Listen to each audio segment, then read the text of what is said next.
కంచ గచ్చిబౌలిలోని వేల కోట్ల భూమి ప్రైవేట్ వ్యక్తుల చేతుల్లోకి వెళ్లకుండా తాము కాపాడామని డిప్యూటీ సీఎం బట్టి విక్రమార్క తెలిపారు. 400 ఎకరాలను చంద్రబాబు ప్రభుత్వం 2004లో ఐఎంజీ భారత్కు కేటాయిస్తే 2006లో వైఎస్ఆర్ ప్రభుత్వం రద్దు చేసిందన్నారు. దీంతో ఐఎంజీ భారత్ కోర్టుకు వెళ్లిందని చెప్పారు. అప్పటి నుంచి కేసు కోర్టులోనే ఉందని, 10 ఏళ్లుగా బీఆర్ఎస్ కూడా పట్టించుకోలేదని అన్నారు. ప్రైవేట్ వ్యక్తుల ద్వారా తమ చేతుల్లోకి తెచ్చుకోవాలని చూసిందని ఆరోపించారు.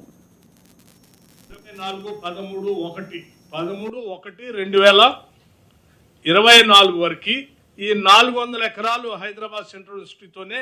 కానీ 13/1/2024 నాడు ఆనాటి ఉమ్మడి ప్రభుత్వం, తెలుగుదేశం ప్రభుత్వం, ఈ భూమిని 400 ఎకరాలని యూనివర్సిటీ నుంచి తీసుకొని ఐఎంజీ భారత స్పోర్ట్స్ ఏదో తీసుకొని వస్తుందని పేట్రా బిల్లీరావు లాంటి వాళ్ళని ఈ 400 ఎకరాలు ఇచ్చేశారు.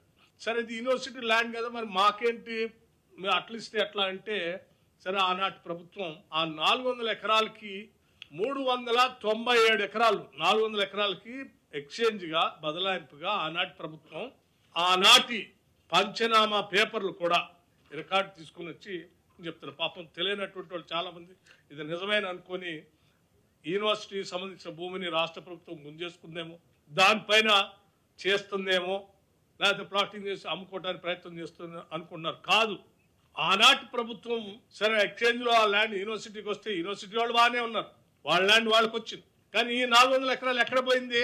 పేట్రా బిల్లీరావు అనేటువంటి ఐఎంజీ భారత్ అని ఒక ఫ్రాడ్ కంపెనీకి పోయింది.